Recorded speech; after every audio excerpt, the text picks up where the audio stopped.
everyone. Thank you all for joining us today. My name is Nabeel Ahmed. I'm also, apart from someone who plays tennis and distributes pineapple, I also work at the City of Toronto. I work in the Technology Services Division as part of the Connected Community team.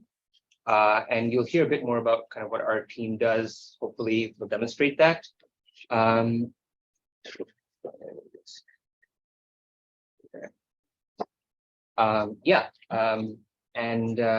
joined here by Hamish. Do you want to introduce yourself? Hi, everybody. Nice to see you all tonight.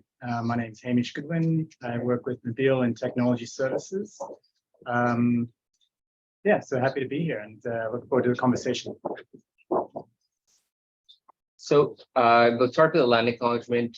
We just want to acknowledge the land we're on is the traditional territory of many nations, including the Mississaugas, the Credit, the Anishinaabe, the Chippewa, the Haudenosaunee, and the Wendat peoples, and is now home to many diverse First Nations, Inuit, and Métis peoples. We also recognize that technology is actually a force that has been used to perpetuate colonization. Is something we need to reflect on and think about as we do the work that we do.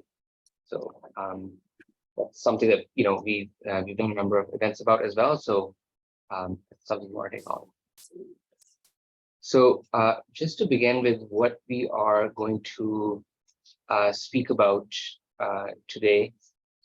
For many of you, you might have heard of the DISF or the Digital Infrastructure Strategic Framework, but you might not have. So we'll do a bit of a recap. We've been to Civic Tech Toronto before, so we'll do a very brief recap. And what we're really talking about today is how do we take a strategic framework and put it into practice? What does it mean to kind of bring abstract principles into practice at the City of Toronto? And then we'll give a sneak peek on some of the projects that we're working on right now. And then we'll have time for questions. So just to begin, a recap, what is the Digital Infrastructure Strategic Framework and why does Toronto have one? So the Digital Infrastructure Strategic Framework, it's quite a mouthful, so I'll just call it the DISF. This is a corporate-wide strategy that provides direction and guidance to the use of data and technology at the City of Toronto. It was approved by City Council in April last year, and it's something that came out of years of work between 2019 to 2022. Of course, there was a bit of a pandemic in between that made it longer, but based on council direction in 2019, staff worked and did multiple rounds of consultation to develop this framework. And it really sets a vision for how we can use data and technology at the City of Toronto. For lack of better words, it is Toronto's Smart City Strategic Framework or document. It identifies a number of strategic priorities and considerations for how we can use new and emerging technologies. And for many of you in person, we have distributed a placemat that summarizes some of the key principles and strategic priorities.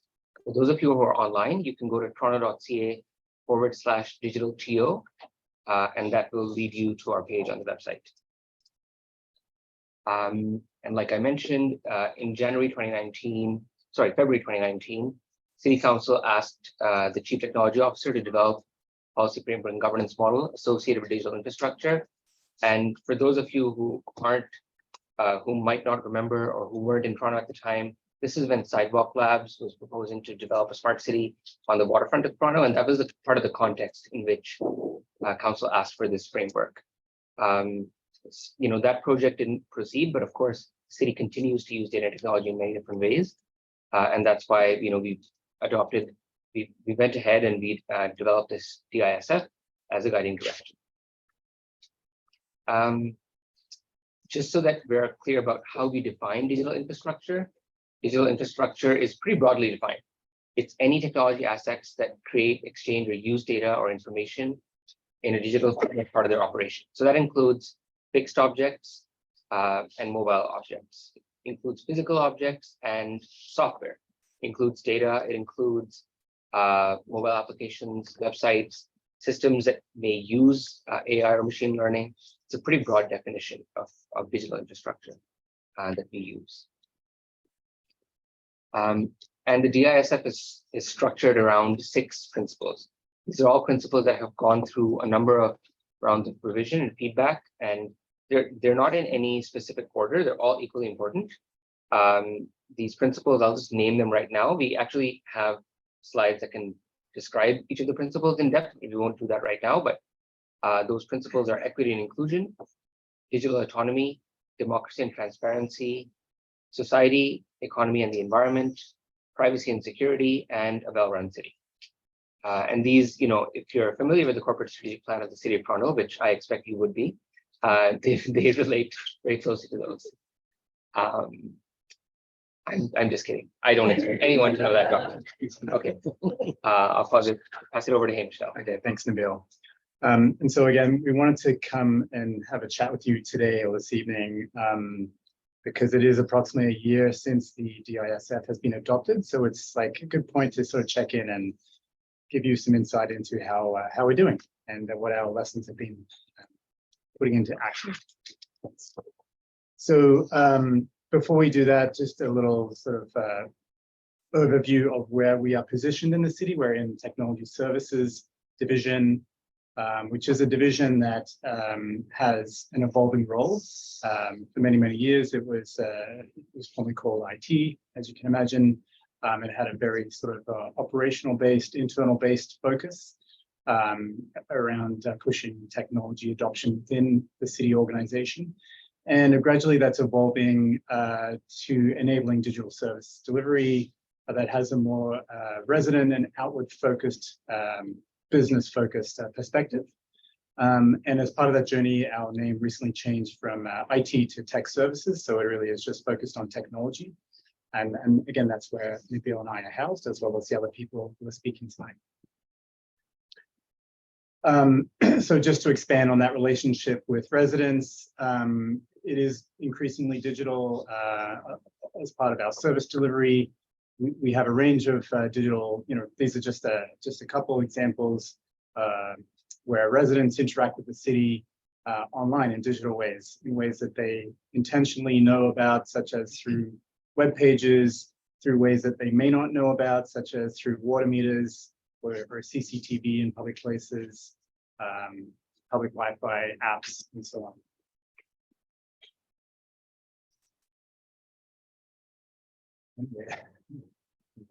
Yeah. So we're again, thanks. At this point, 1 year into implementation, this is a position we find ourselves in. It's not the case where council has gone and made a decision to implement it, and a magic wand has been waved, and it's taking effect. So we just wanted to again talk to you about some of our experiences.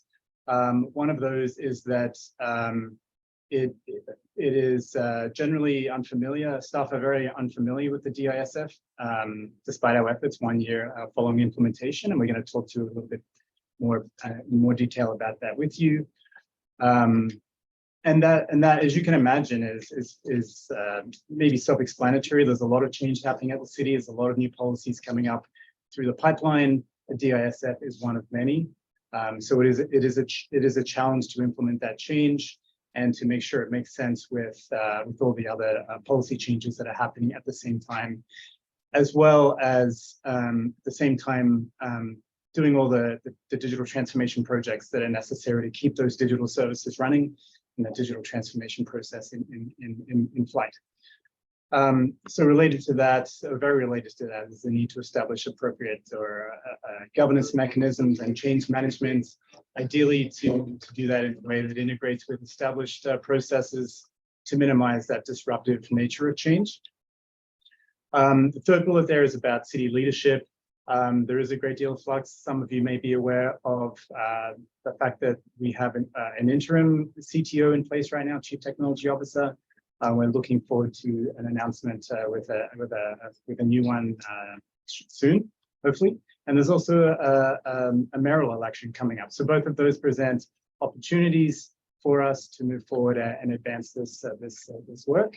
That's another piece of the context.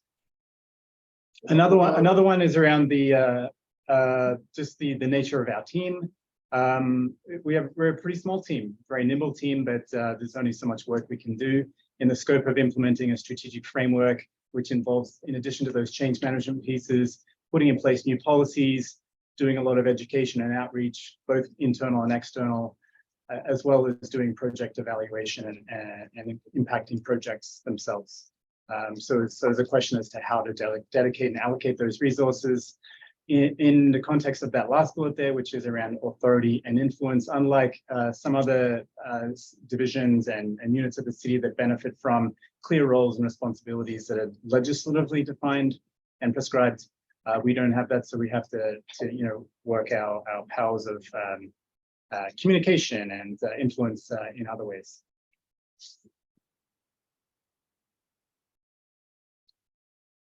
So just to give you a question at the back, yes. I guess your last point is that there's no authority to define authority. So I guess the question is, how do you prioritize projects? Who sets targets for goals or deliverables? How is that done? Would you repeat the Question from the back of the room was, in light of that last bullet point around no defined authority and influence, how do we define priorities and around implementation? Did I get that correctly? Yeah. So thanks for the question. And again, we can talk about that more, I think, in the slides to come. But very generally, we do have an implementation plan that we have developed with a working group, both within TSD and with our interdivisional partners.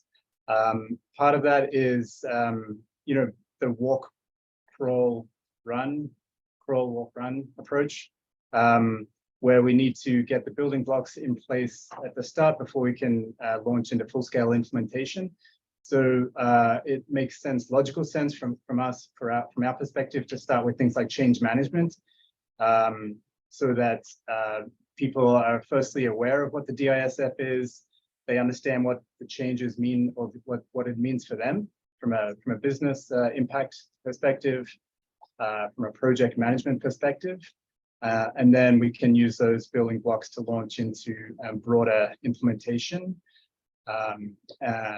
So yeah, that's kind of a general overview, but perhaps we can get into more details further on in the deck. So if I understand you correctly, you're kind of more of an advisory or consulting team within the city. Is that right?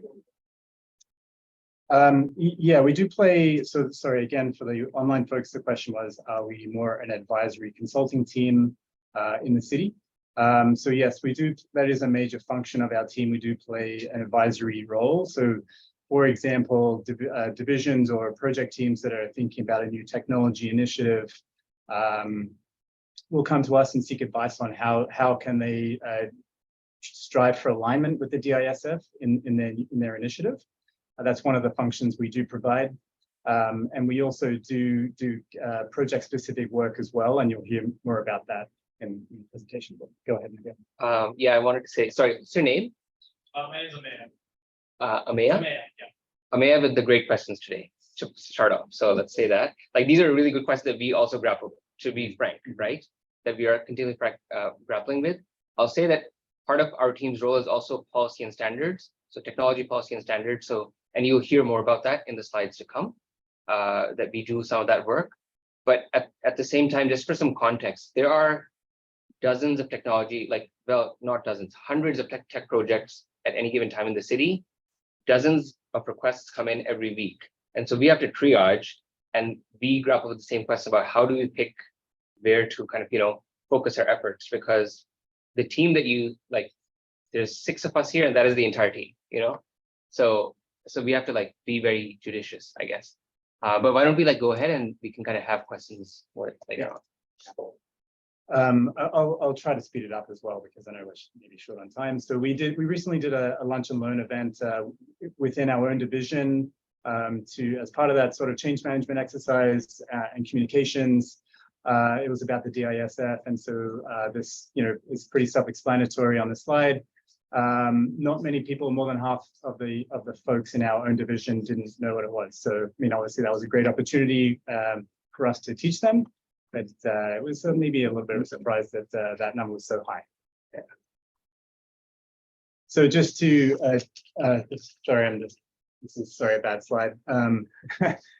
Lots of content. In terms of what we're working on for change initiatives so far, I touched on the lunch and learn events, so outreach to our internal staff. We're doing outreach to staff in other divisions as well as staff in council's offices, because it's important for all levels of decision makers to be aware of this.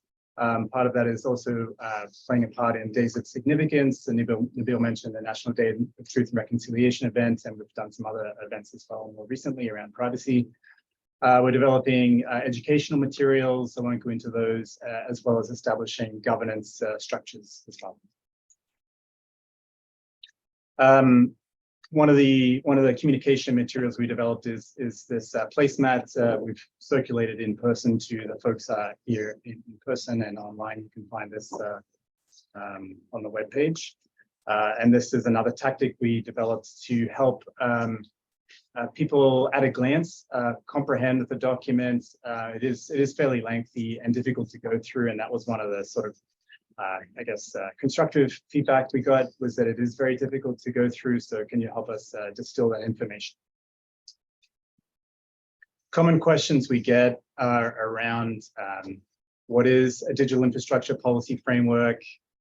Why is the definition of digital infrastructure so broad? How does it relate to my work? Why does it matter? Why does it matter to me? How much time will it take? Things like that. And so I'll go on to the next slide and then talk about these both. And then we also have questions that we're asking ourselves, or questions that we're still trying to answer as a team, around translating abstract concepts such as digital autonomy into an operational framework. Related to that is how do we enable the objective application of some concepts that are within a framework that is intentionally meant to be flexible. Still figuring out that one. And then, as Nabeel mentioned as well, prioritizing and identifying the right scope of projects for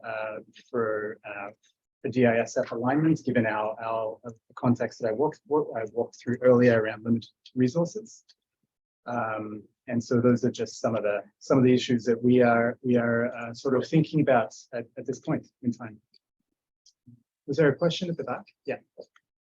This is a different question based on the slide. Do you charge back to these projects? And do you add to the budget line? No, so we don't. The question for online folks was, do we charge back to projects, divisional projects, for example? So we don't. When the DISF was adopted, it was just adopted as a policy framework, a strategic framework with no associated budget aside from our operating costs for staff. Yeah. Because it's 7:45 and I know we have until 7:50, so we'll just try to get through our upcoming projects just a minute each.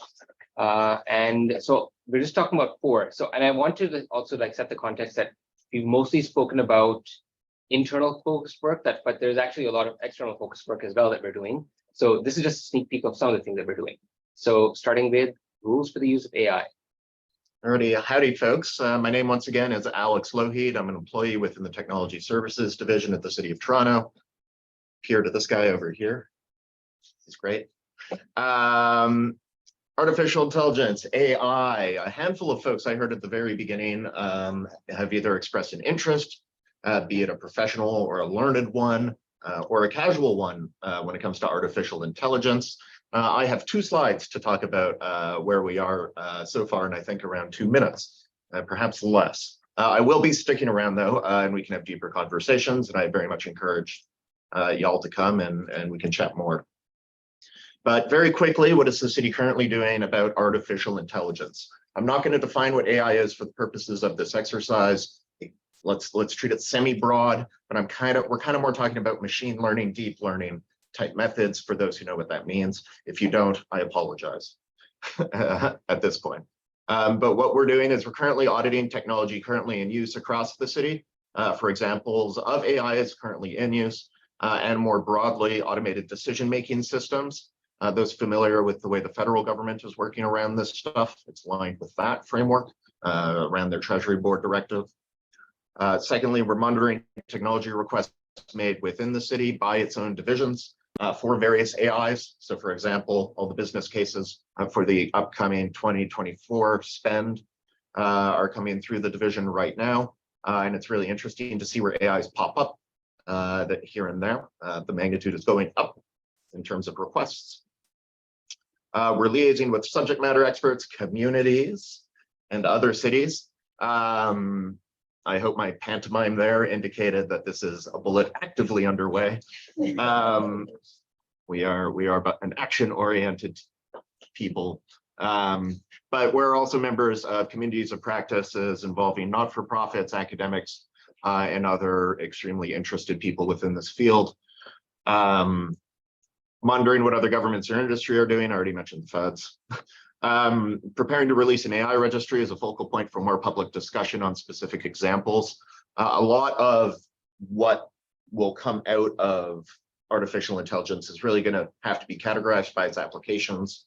But one of the best ways of having that discussion is through the publishing of a registry. So we can talk about the applications. Because currently the city doesn't communicate in a kind of transparent, easy way to its residents what's going on with that technology. And then lastly, establishing an internal working group to actually develop a guideline/regulation of sorts. City doesn't have one outside of a handful of us at committees who know what's going on within the field. And so formalizing that is important for rule of law, accountability, et cetera, et cetera.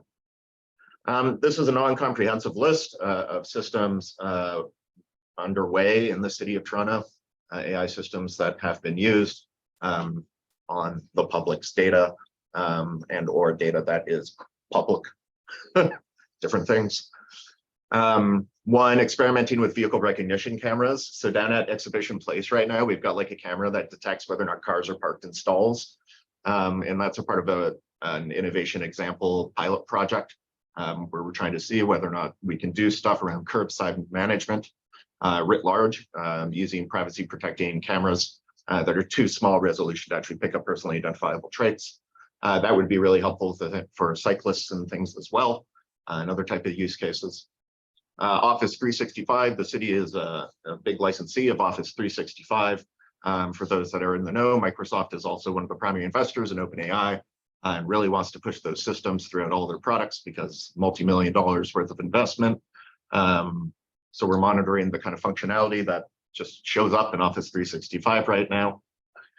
We have a geospatial shop. They've used AI to use aerial feature recognition, i.e. this is a building, this is a road, this is a tree from sky down maps. Those things can be really helpful if you're doing GIS, geographical information systems analysis. The Toronto Police Service has used AI systems in the past as well. The City of Toronto, as core bureaucrats, we don't regulate their affairs. You would have to go to the Police Services Board in order to do that. I'll get to you after the list. But they have a policy around the use of AI systems as well. Well, after that, Toronto Public Health used an AI model to predict E. coli at beaches. Some of the city beaches are next to sewer runoff points, and E. coli comes from sewer runoff, and sewer runoff happens with rain and other things. So in theory, it can be predicted. That project had mixed results in the media, and the city is still analyzing, I believe, TPH is still analyzing its outcomes. And lastly, there's incidental AIs that the city participate in without necessarily being active consenters or participants. And one example of that is closed captioning, because the city posts all of its council stuff to YouTube, and then they apply closed captioning based on those audio feeds. So there's an idea there. That's an AI in use, but it's not necessarily in use by the city, but the city is providing the data feed to Google.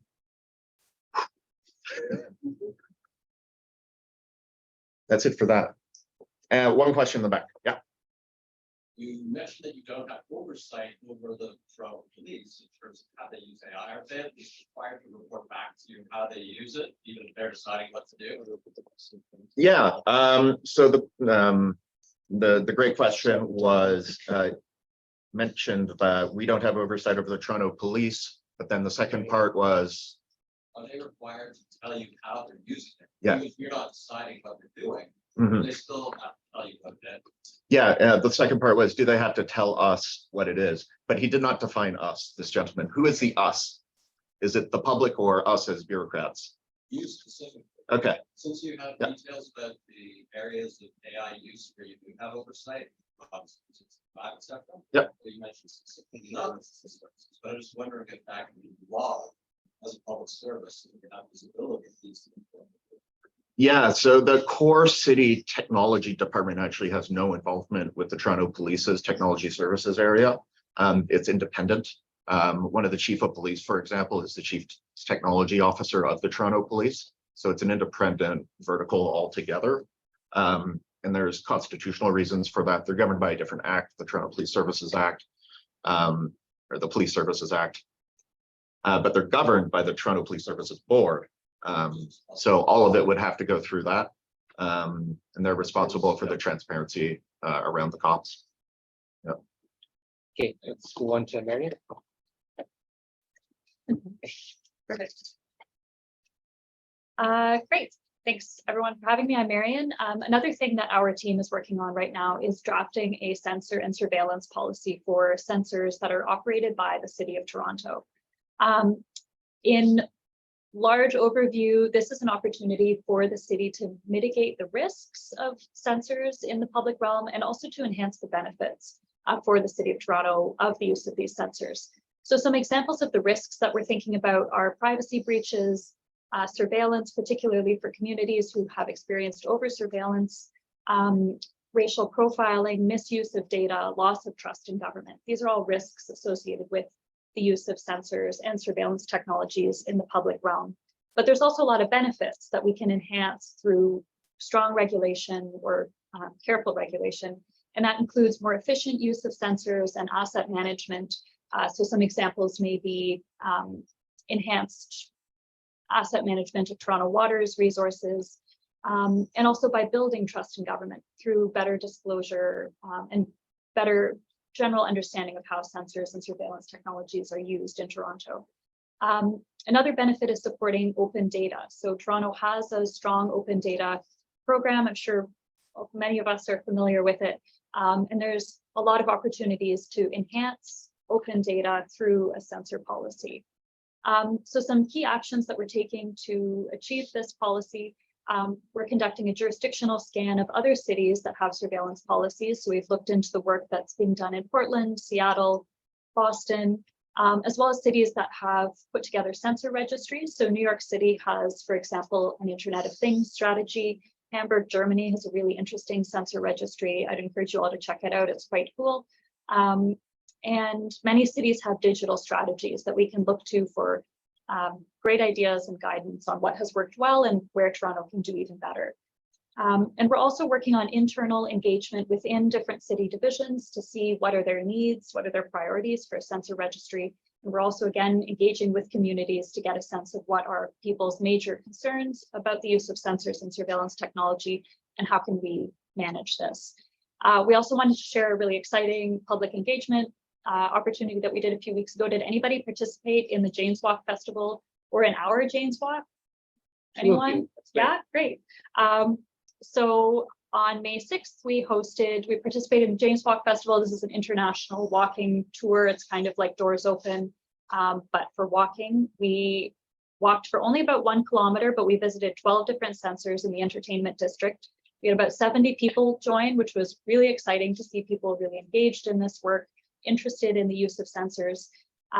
Some examples of the types of sensors that we visited just in the entertainment district are traffic sensors that detect congestion, that can help us view different camera angles. If you go on to, again, open data, you can see traffic patterns throughout the city kind of in real time. We talked about accessibility and the use of pedestrian crosswalk buttons, which are, I learned, a lot more interesting, and a lot more thought goes into the planning and placement of them than I had initially realized. And we also pointed participants to open data links and to opportunities to kind of meet these sensors online. It was really interesting. We had great participation. It bodes well for our future engagement. So thanks so much. Thanks, Marion. Yeah. Two more things that I'll quickly talk about. We're working on corporate data governance for the city. We often get a question. In fact, one of the participants on the tour said, "Oh, you guys really need a data strategy." And we said, "Yeah, we know. We're working on it." It's not that easy to do. And just for context, like we're a city with 44 divisions, 30,000 plus employees, and many of those systems are legacy systems, right? They've been in place for decades. So kind of creating a corporate data governance framework is actually something that, the city has tried before, and we're trying again now. We're doing two different things. One is doing research on data sharing challenges, and trying to develop a common data model. This is more of like a semantic data model that has common core concepts. And we're also working with the city clerk's office. So just so people are aware, the city clerk's office is legislatively authorized to be in charge of information and records management. So you can't really do data governance without the clerk. So we're working with them to develop a policy framework. And that includes, again, doing research, doing an internal scan, maturity assessment, gap analysis, developing policy roadmap. And now we're at the stage where we're trying to finalize a sustainment, because, kind of doing the background is not enough. You need to think about how you're going to carry it forward for years to come. So that's one piece of work that we're doing. And another project that I'm personally involved in is the Toronto Civic Accelerator program. So if any of you are interested or aware about government procurement, broadly speaking, it's a very exciting topic. You get to hear about how you can procure paper clips, but you can also procure things like innovative solutions to problems that that exist, but you don't really have clear answers to. So when you have problems that have obvious solutions in the marketplace, if I need pens, I can go to the market, I can get pens. But if I have a problem, I don't know how to measure the amount of waste that goes into the park. I don't know how to do that. Maybe you kind of can put out an innovative bid, and that's what the Civic Accelerator program is trying to do. And so this is a challenge-based procurement model. Other governments have tried it. There is a precedent for this at multiple levels of government. The city actually piloted it a few years ago, but we are now trying to revive that work. So that's another piece of work that we're involved. There's more work that we're doing. We're always happy to chat. If you want to sign up for our newsletter, again, go to toronto.ca/digital-geo. You can email us at digitalfeedback@toronto.ca, or email us or talk to us right now after the presentation. Yeah, so we're done. Thank you.